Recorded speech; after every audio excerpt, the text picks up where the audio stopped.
Hola y bienvenidos a este nuevo análisis a fondo. Hoy tenemos sobre la mesa un tema que, afecta literalmente a los cimientos de la economía cotidiana. Hola, sí, es un tema vital para el día a día. Vamos a sumergirnos en un documento legal bastante denso, de 33 páginas para ser exactos. 33 páginas de pura jerga jurídica, ¿sí? Totalmente. Se trata de la Ley 2445, promulgada el 11 de febrero de 2025 por el Congreso de Colombia. Y es una normativa que modifica de una manera radical los procedimientos de insolvencia. Redibuja por completo cómo la sociedad y el propio Estado gestionan la ruina financiera de sus ciudadanos. Es que es un tema complejo. Lo es una reestructuración profunda que responde a una realidad económica ineludible. El texto, de hecho, menciona explícitamente la necesidad de flexibilizar estos procesos tras la crisis generada por la pandemia.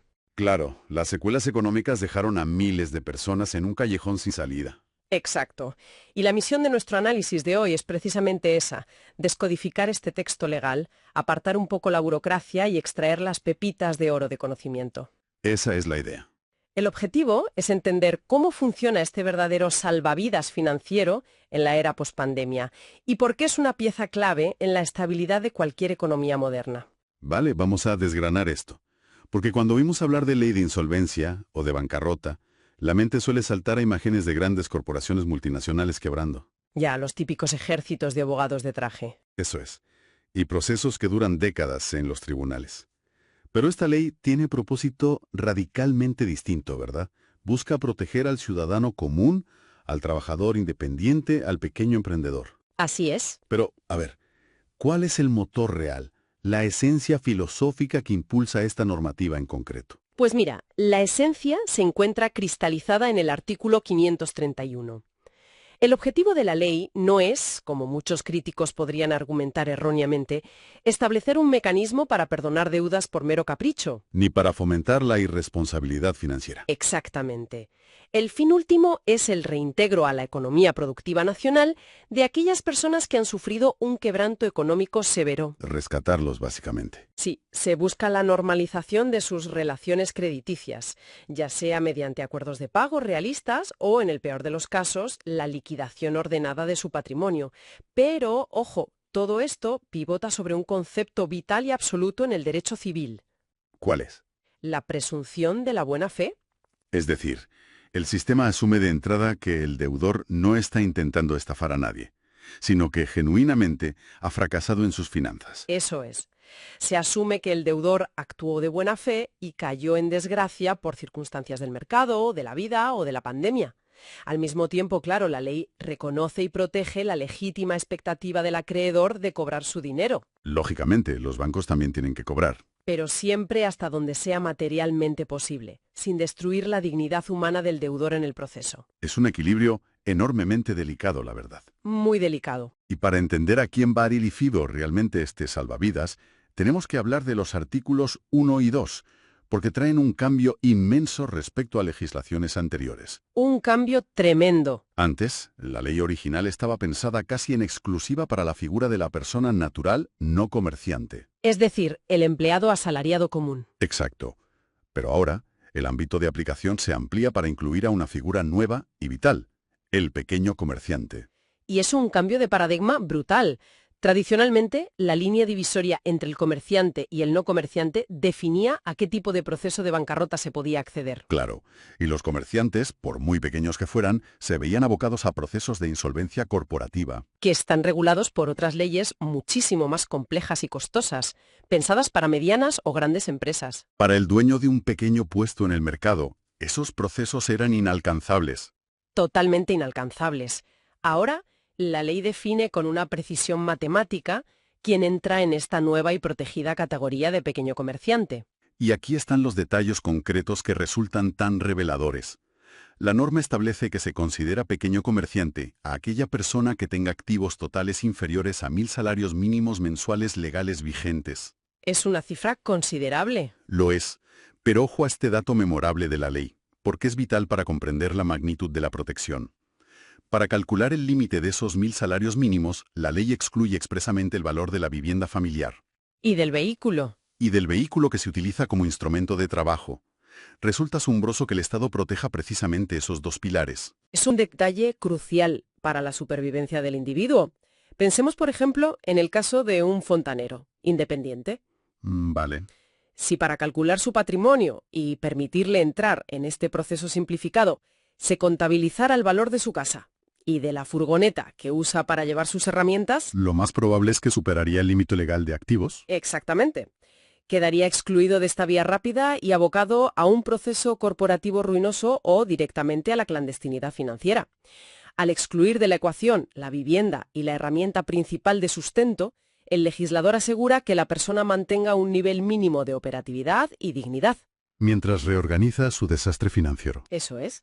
Tiene un sentido pragmático innegable. Es como establecer que se va a intervenir la economía del deudor, pero sin quitarle el techo donde duerme, ni la llave inglesa con la que genera ingresos. Muy bien visto. Pero la ley va incluso más allá del individuo aislado.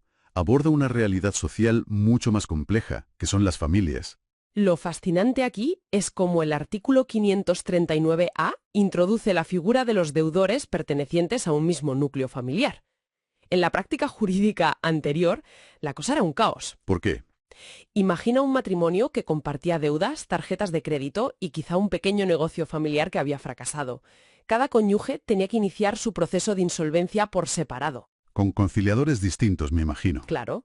Y esto era una receta para el desastre. Generaba decisiones contradictorias, donde un juez embargaba lo que otro intentaba liberar. ¡Qué locura! Ahora, un mismo conciliador puede tramitar de forma coordinada la insolvencia de varios deudores de ese mismo hogar. Mencionas a la familia, pero en términos legales eso suele ser un campo de minas muy ambiguo. ¿A quién incluye exactamente esta ley bajo el paraguas protector del núcleo familiar? El texto es bastante comprensivo en este sentido. Permite esta acumulación de procesos a los cónyuges, a los compañeros permanentes. Parejas de hecho reconocidas, ¿no? Sí, exacto. Y también a los parientes hasta el segundo grado de consanguinidad. Esto incluye a padres, hijos, abuelos y hermanos que compartan el entramado económico. Vaya. El propósito explícito en el texto es buscar la mayor armonía posible entre los flujos de caja de cada uno de los implicados. Lo cual evita el temido efecto dominó. Porque si salvas financieramente a la madre pero el padre sigue siendo embargado, la economía del hogar sigue destruida. Precisamente, al coordinar los trámites bajo un solo paraguas, aunque sigan siendo expedientes individuales legalmente hablando, el conciliador adquiere una visión panorámica de los ingresos y gastos reales del hogar. Lo que permite proponer acuerdos de pago que no canibalicen los recursos de la familia. Eso es. Entendido el ámbito de aplicación, surge una duda razonable. A ver, no cualquiera puede simplemente levantar la mano un martes por la mañana y decir, estoy arruinado, paralicen mis cobros. No, desde luego que no. Debe haber una barrera de entrada para evitar el colapso absoluto del sistema judicial. El artículo 538 establece los llamados supuestos de insolvencia, cuando dictamina la ley que existe una verdadera cesación de pagos. La normativa es muy estricta en este punto para filtrar los casos y evitar abusos estratégicos. Se requieren dos condiciones simultáneas y muy específicas. La primera condición ofrece dos vías alternativas. A ver. El deudor debe haber incumplido el pago de dos o más obligaciones a favor de dos o más acreedores distintos por un periodo superior a 90 días. Vale. O, en su defecto, debe tener en su contra dos o más procesos de cobro formal ya iniciados, ya sean demandas judiciales ordinarias o procesos de jurisdicción coactiva. Hagamos una pausa ahí.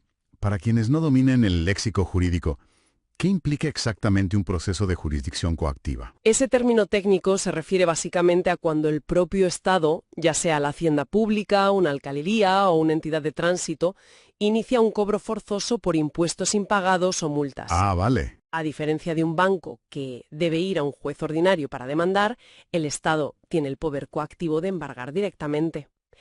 Tener dos de estos procesos encima es un indicador de alarma roja financiera. Queda clarísimo. Mora de 90 días, con al menos dos acreedores distintos, o dos demandas o embargos encima. ¿Y cuál es esa segunda condición simultánea que mencionabas? La segunda es matemática. El valor total de esas deudas concretas que están en mora debe representar al menos el 30% del pasivo total del deudor. Pero a ver, siendo abogado del diablo, momento. Dime. ¿No es ese umbral del 30% un poco alto? Si alguien tiene una hipoteca inmensa que paga al día, pero pierde su trabajo y no puede pagar sus tarjetas de crédito, ni los préstamos personales, quizás esas deudas menores no sumen el 30% del total de sus pasivos. Claro. Entonces, ¿por qué la ley exige un porcentaje tan específico? Es una excelente observación. La justificación de ese umbral del 30% es que la ley de insolvencia está diseñada como una cirugía mayor para crisis financieras estructurales, no como una tirita para baches de liquidez transitorios. Entiendo. Si el 75% de las obligaciones de un individuo están sanas y al día, el legislador considera que esa persona tiene margen de maniobra para renegociar privadamente con los bancos o refinanciar, sin necesidad de paralizar toda su vida jurídica y arrastrar a todos sus acreedores a un proceso formal de insolvencia. Tiene sentido. Reserva el mecanismo para quien realmente está con el agua al cuello. Y hablando de estar con el agua al cuello, la paradoja suprema de la bancarrota siempre ha sido esta. ¿Cuál? Que cuando alguien está en la ruina total, lo último que tiene es liquidez para pagar las minutas de abogados carísimos o las elevadas tasas de los centros de conciliación privados. ¿Cómo resuelve el texto esta contradicción? A través de un mandato democratizador muy potente en el artículo 535, el principio de gratuidad. La ley estipula que todos estos procedimientos de negociación de deudas serán completamente gratuitos cuando el ciudadano acuda a los centros de conciliación de los consultorios jurídicos, de las facultades de Derecho de las universidades o a entidades públicas habilitadas. Eso elimina la barrera de entrada económica de un plumazo. Totalmente. Y el legislador no lo deja a la buena voluntad futura. Marca una fecha límite estricta. Este servicio gratuito deberá estar implementado y operativo en todo el territorio nacional a más tardar el 1 de enero de 2026. O sea, ya mismo. Sí. Además, estas mismas facultades de derecho y consultorios jurídicos están obligados a brindar asesoría legal gratuita, incluso si el proceso fracasa y se pasa a la fase de liquidación, especialmente cuando el deudor goza del amparo de pobreza. Otro término técnico interesante. El amparo de pobreza es ese derecho fundamental que exime de pagar gastos judiciales, peritos o notificaciones a quien demuestra ante un juez no tener recursos ni para su propia subsistencia básica, ¿correcto? Exactamente. Si conectamos esto con la perspectiva general, representa un esfuerzo monumental del Estado por garantizar el acceso a la justicia económica. Desde luego. Porque de nada sirve redactar una ley perfecta e innovadora en el papel si en la práctica la barrera económica de entrada resulta infranqueable para la población más vulnerable, que es precisamente la que más necesita el salvavidas. Es una red de seguridad integral, sin duda. Ahora bien, avancemos en el proceso. Venga. Imaginemos que el deudor presenta la solicitud, cumple con ese 30% de pasivos en mora y el conciliador emite el auto de aceptación. Vale. Aquí es donde la cosa se pone realmente interesante. El artículo 545 describe los efectos inmediatos de esta aceptación. Es como si el sistema judicial pulsara un botón de pausa de emergencia en toda la vida financiera del individuo. Es un escudo protector absoluto e inmediato. Desde el segundo en que se acepta la solicitud, la ley prohíbe tajantemente iniciar cualquier nuevo proceso de cobro, embargo o de restitución de bienes contra el deudor. ¿Y los que ya estaban iniciados? Aquellos procesos que ya estuvieran en curso, por muy avanzados que estén en los juzgados, quedan suspendidos en el acto. Esto proporciona una paz psicológica incalculable para alguien que lleva meses sufriendo el acoso sistemático de los embargos. Pero los efectos van mucho más allá de los pasillos de los juzgados. Inciden en el día a día más básico. Hay ejemplos concretos extraídos del texto que son vitales. Sí, por ejemplo. Se suspenden de inmediato los descuentos directos de nómina, los pagos por libranza y cualquier cobro automático que los bancos estuvieran haciendo directamente de las cuentas bancarias. Exacto. Todo ese dinero retenido vuelve a fluir al bolsillo del deudor para garantizar su subsistencia durante el proceso. Y hay una medida de protección aún más dramática y urgente, que es el tema de los servicios públicos. Ojo a esto, sí. El texto es perentorio. Dictamina que no se puede suspender la prestación de servicios públicos domiciliarios. Hablamos de agua, electricidad, gas, ni en la casa ni en el local comercial del deudor, argumentando mora en facturas anteriores a la aceptación del proceso. Es muy fuerte esto. Y la cosa no queda ahí. E incluso si las empresas ya habían cortado el suministro por impago semanas atrás, están obligadas por ley a restablecer el servicio inmediatamente. Así es. Aquí es donde tengo que volver a cuestionar la norma. Entiendo el lado humanitario, devolverle la luz y el agua a un pequeño comerciante para que su panadería siga funcionando y pueda generar ingresos para pagar. Lógico. Pero ¿cómo justifica la ley este golpe directo a las compañías de suministros? Les están obligando a prestar un servicio a alguien que ya les debe dinero y que legalmente se ha declarado insolvente. Es una tensión jurídica innegable. La justificación económica subyacente es la preservación de la unidad productiva. Si a ese panadero le mantienes cortada la electricidad, sus hornos no funcionan. Claro, no hay pan. No hay pan, no hay ingresos y la posibilidad de que pague a cualquier acreedor, incluida la propia compañía eléctrica, se reduce a cero absoluto. Visto así, El Estado fuerza a las compañías de servicios públicos a asumir este riesgo temporal porque el colapso operativo del deudor perjudicaría a la masa entera de acreedores. Es un mal menor temporal en aras de una solución global. es pura eficiencia económica disfrazada de medida social. Sí, y el texto también menciona medidas de alivio respecto a los arrendamientos. Cierto, si el deudor tiene un local comercial alquilado o maquinaria bajo un contrato de leasing y las cuotas resultan excesivas frente a la realidad de sus ingresos mermados, la ley le otorga la potestad de buscar una renegociación del contrato. Y si el arrendador se niega a ajustar el precio, el deudor está facultado para terminar el contrato unilateralmente, devolviendo el bien. Ojo, sin comerse las penalizaciones millonarias de inmediato. Exacto. Las penalizaciones que suelen acompañar a estas terminaciones anticipadas no se cobran al instante, sino que pasan a formar parte de la masa de deudas a negociar en el proceso.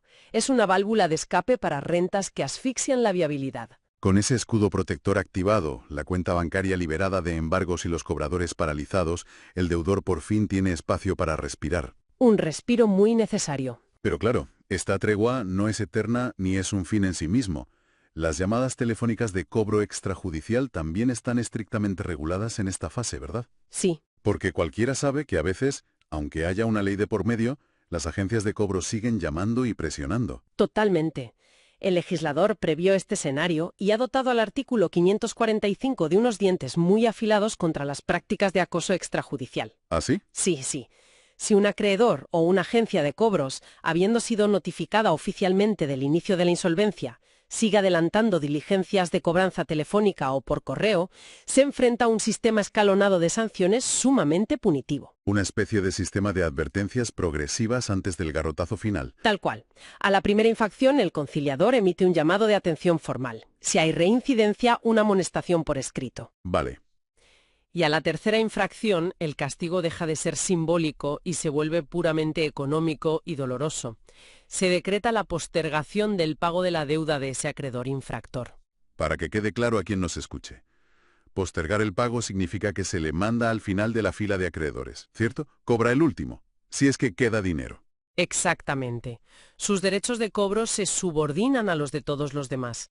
Y si el acoso continúa por una cuarta vez, el conciliador tiene el mandato de remitir el expediente a la Superintendencia Financiera o de Industria y Comercio. Madre mía. Y estas entidades impondrán al acreedor una multa equivalente al 10% del valor total del crédito que intentaba cobrar.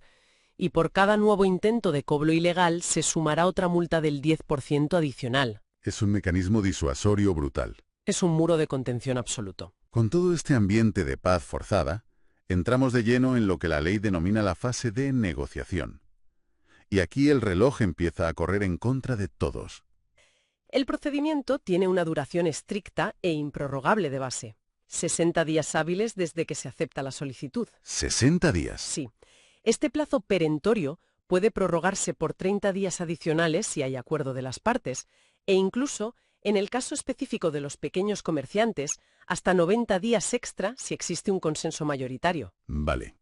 Todo este tiempo está diseñado con un único fin: que el deudor ponga sus cartas sobre la mesa y presente una propuesta de pago realista, objetiva y respaldada por sus verdaderas proyecciones de ingresos. El texto detalla que, para aprobar legalmente ese acuerdo de pago, se exige el voto favorable de 2 o más acreedores que representen más del 50% del capital adeudado. Exacto. Y un matiz crucial que la ley subraya es que, para calcular ese 50% de mayoría, únicamente se tiene en cuenta el capital puro prestado. Quedan excluidos del poder de voto los intereses de mora, las penalizaciones o las multas acumuladas. Lo cual evita que un solo banco, con intereses usurarios, controle todo el proceso de votación. Lógico. Pero la gran pregunta que surge leyendo el documento es, ¿qué ocurre si las posturas son irreconciliables? ¿Qué pasa si vencen esos 60, 90 o 120 días y no hay firmas en el acuerdo? Pues si se agotan los plazos y no hay consenso, o si se firma un acuerdo pero el deudor lo incumple meses después, el artículo 559 entra en acción declarando el fracaso de la negociación. Fracaso. El conciliador, que hasta ahora actuaba como un mediador amigable, cierra su expediente y remite inmediatamente el caso a un juez civil municipal. Y aquí se abre la segunda gran vía, mucho más drástica, de esta ley, Que es la liquidación patrimonial detallada en el artículo 563, la temida liquidación, Sí, que en términos llanos significa se acabó el diálogo, vamos a tomar todo el patrimonio embargable que posee el deudor, lo vamos a vender al mejor postor o adjudicarlo directamente y con lo que se recaude se pagará a los acreedores hasta donde alcance. en esencia es la ejecución forzosa del patrimonio. El juez asume el control total y procede a nombrar a un liquidador profesional de una lista oficial. Vale. Sin embargo, hay una innovación interesante para abaratar costes procesales. La ley permite que, en ciertos casos de vulnerabilidad, como cuando el deudor goza del amparo de pobreza, que mencionamos antes, o si hay apoyo mayoritario de los acreedores, el propio deudor endeudado sea designado legalmente como el liquidador de su propio proceso. Actuando de forma conjunta con un consultorio jurídico universitario. ¿Eso es? Y el texto dice que, en ese escenario, el deudor asume el cargo de secuestre de sus propios bienes de forma gratuita. Secuestre. Sí. Para quienes no estén familiarizados, en el argot jurídico, un secuestre no tiene absolutamente nada que ver con un secuestro criminal. Nada, cero. Es simplemente la figura legal del depositario, la persona encargada de custodiar, administrar y no dejar que se deterioren los bienes embargados hasta que el juez decida su destino.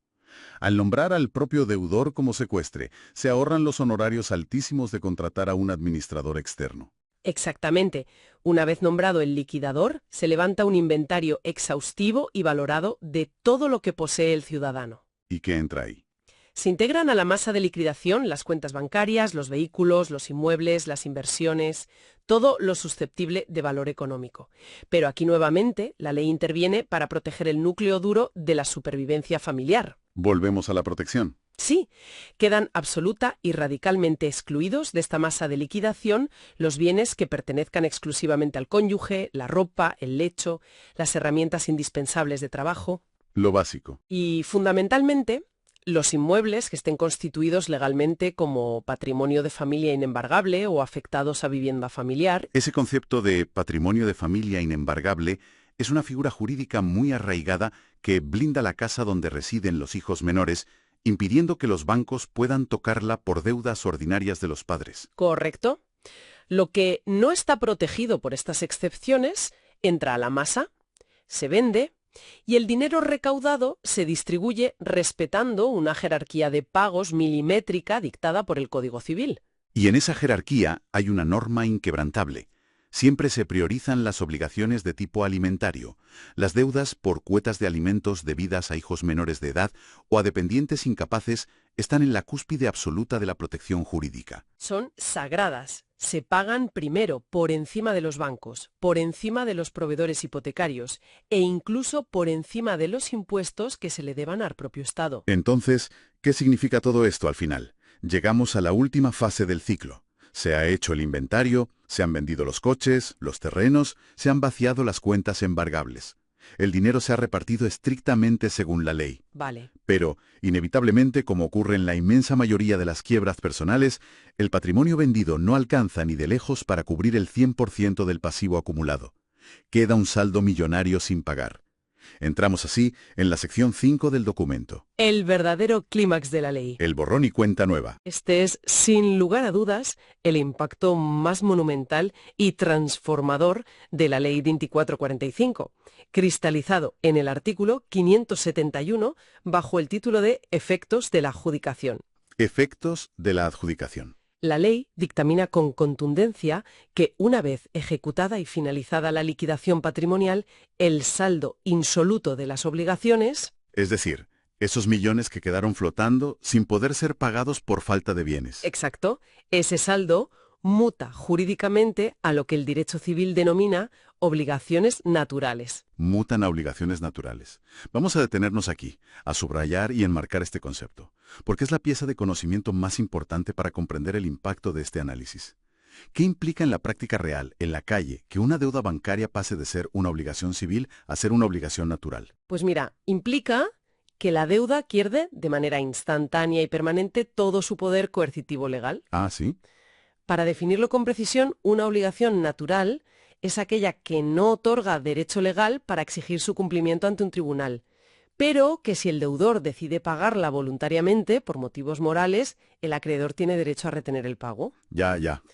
En términos llanos y prácticos, la deuda sigue existiendo en un plano puramente moral o ético, pero los bancos y los acreedores han perdido para siempre la capacidad de demandar, de embargar cuentas o de usar el aparato judicial para acosar al individuo exigiendo ese dinero. Es decir, si el ciudadano, tras salir de la liquidación sin un euro, consigue un nuevo empleo formal brillante al año siguiente, o logra montar una nueva startup tecnológica y empieza a facturar y generar grandes ingresos, esos viejos bancos acreedores pueden reabrir el caso e ir a por su nuevo patrimonio para cobrarse la deuda antigua.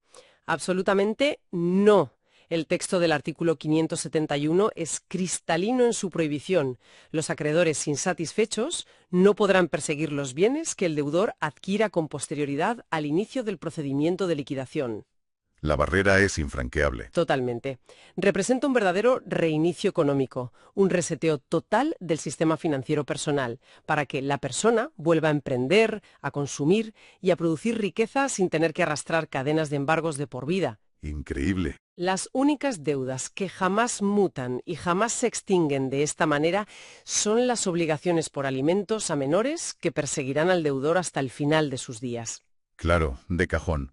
Es un mecanismo legal poderosísimo, pero obviamente ningún Estado puede diseñar una herramienta de perdón financiero tan extrema sin levantar murallas altísimas contra el fraude y el abuso.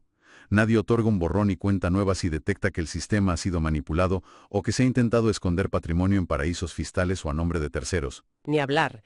Y por eso las reglas antitrampas incluidas en la norma son draconianas. El mismo artículo 571 añade unos matices que son de vida o muerte para el proceso. ¿Cuáles son? El enorme beneficio de la mutación a obligaciones naturales se pierde fulminantemente si, durante cualquier etapa, se demuestra mediante pruebas que el deudor actuó con dolo. ¿Y cómo tipifica la ley el dolo en este contexto específico? El dolo aquí implica maniobras fraudulentas conscientes. Ocultar bienes del inventario, esconder cuentas bancarias, inflar pasivos, simular deudas falsas con amigos o familiares para licuar el porcentaje de participación de los acreedores reales en las votaciones o aportar información financiera deliberadamente falsa. Tela. Y la ley también castiga conductas que no llegan a ser un fraude planificado, pero que son igual de dañinas, ¿verdad? Menciona la culpa grave. Correcto. Si el individuo, actuando como secuestre de sus bienes, permitió por negligencia extrema que los activos que iban a ser liquidados se deterioraran, se perdieran o se destruyeran, cuando era evidente que podía haberlo evitado. Incurre en culpa grave y pierde el beneficio. Exacto. Como analizamos al inicio, todo este andamiaje se sostiene sobre la presunción de buena fe. Si un juez determina que se quebró esa buena fe, la protección del borrón y cuenta nueva desaparece como un espejismo. Adiós, reseteo. Las deudas mantienen su carácter civil y los acreedores perseguirán al individuo implacablemente el resto de su vida laboral. La buena fe es innegociable. Además de estas sanciones por fraude, el documento establece unos mecanismos de control temporal muy rígidos para evitar que este salvavidas se convierta en un modelo de negocio recurrente. Alguien no puede ir por la vida endeudándose temerariamente y declarándose insolvente cada 2 por 3 para limpiar su expediente. Claro que no. Para prevenir ese riesgo moral, el artículo 574 establece lo que podríamos llamar unos tiempos de enfriamiento o plazos de espera obligatorios. Vale. Si una persona logró aprobar un acuerdo de pago y lo cumplió a rajatabla hasta el último céntimo, debe esperar un mínimo de 5 años antes de poder solicitar siquiera la apertura de un nuevo procedimiento de insolvencia. 5 años. Y si, por el contrario, el proceso culminó en el escenario drástico de la liquidación patrimonial y el borrón y cuenta nueva, el tiempo de espera legal se eleva al doble, 10 largos años desde el auto de apertura de dicha liquidación. ¿Y qué ocurre en el escenario donde a alguien le descubren maniobras fraudulentas, se le niega el beneficio por actuar de mala fe y años después vuelve a caer en ruina financiera? Pues en ese escenario de fraude previo comprobado, el legislador impone un castigo de aislamiento financiero severísimo. La persona no podrá volver a acceder a la protección de este régimen de insolvencia hasta que transcurran 15 años. Es un mensaje disuasorio contundente para mantener la integridad de todo el sistema de crédito civil. Es verdaderamente fascinante ver cómo todas y cada una de las piezas de este complejo engranaje jurídico encajan entre sí. Hemos desgranado una ley técnica, densa, llena de plazos y artículos. Muy técnica. Pero si damos un paso atrás y recapitulamos el panorama completo, el valor real de esta ley 2445 es su sofisticación. Actúa como un mecanismo avanzado de resolución pacífica de conflictos económicos. Logra un equilibrio casi imposible. Y tan imposible. Por un lado, atiende una necesidad social desesperada e inaplazable: proporcionar una segunda oportunidad tangible a cientos de miles de pequeños comerciantes y familias que lo perdieron todo, especialmente tras la disrupción sistémica de la pandemia. Y por el otro lado de la balanza, impone reglas de acceso estrictas, plazos inflexibles, pérdida de control del patrimonio y castigos severísimos al fraude para proteger las expectativas legítimas del sector financiero y los acreedores. Porque mantener esta balanza equilibrada es de vital importancia. Inclinarla demasiado hacia el deudor destruiría la confianza en el sistema de crédito nacional, paralizando los préstamos. Exacto. Y ahí reside la profunda relevancia de comprender estos mecanismos legales, más allá de ser un simple ejercicio teórico. A menudo, la sociedad percibe estas leyes como textos áridos y aburridos, reservados para los tribunales, pero en la práctica, representan el esfuerzo más crudo de las instituciones de un país por evitar el estancamiento crónico de su economía. Estoy convencida de ello. Pensemos en un ciudadano asfixiado por embargos perennes. Es alguien que no puede abrir una cuenta bancaria a su nombre, que huye de los empleos con nómina formal para que no le retengan el salario, que factura en negro y deja de pagar impuestos. Es un ciudadano productivamente muerto para el Estado. Totalmente muerto. Con esta ley, el sistema prefiere asumir una pérdida financiera millonaria hoy para resucitar civilmente a ese individuo y devolverlo al tejido económico formal mañana. Constituye en su nivel más profundo una política pública enfocada en la recuperación de capital humano. Al dictaminar que la persona conserve sus herramientas de trabajo, al restablecer por la fuerza los suministros vitales de energía y al purgar las deudas impagables, mutándolas a obligaciones naturales. El Estado no está simplemente perdonando. No, está haciendo una inversión calculada en la futura capacidad contributiva y generadora de riqueza de ese ciudadano rescatado. Y toda esta arquitectura legal nos empuja